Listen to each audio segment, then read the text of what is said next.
koobka kooxaha adduunka waxaa xalay ku guuleysatay kooxda Chelsea ee ka ciyaarta horyaalka Premier League England waxaana ka qaaday kooxda reer Faransiis ee PSG.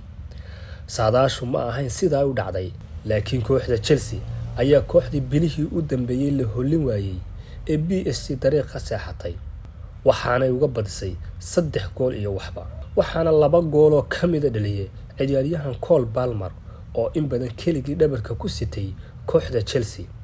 Chelsea waxay u muuqataa inay heshay weeraryahan aad u halis badan, kaas oo isaga laftiisu ilaa imika muujiyay intii koobkan horyaalka kooxuhu socday inuu yahay gool-dhaliye halisa, xalayna soo bandhigay.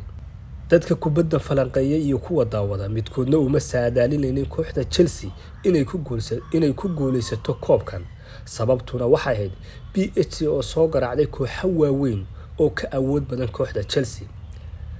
koobkan laftiisa waxay isku arkeen kooxaha Real Madrid, Man City, sidoo kale koobka Champions League oo kooxdana ay dariiq dheer u soo martay ayaa waxa ay ku soo reebtay kooxaha ay ka mid yihiin Atletico Madrid, Bayern Munich, Arsenal, Inter Milan oo ay gool taariikhi ah koobka Champions League kaga qaaday sanadkan.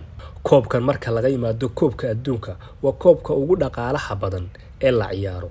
kooxda Chelsea ayaa heli doonta lacag aad u tiro badan, isla markaasina daawashadii xalay kadib kooxda Chelsea waxa ay u muuqataa inay xilli ciyaareedka soo socda Premier League noqon doonto kooxaha u tartama, sidoo kalena ay u halgami doonto sida ay koobab kale u hadlin lahayd.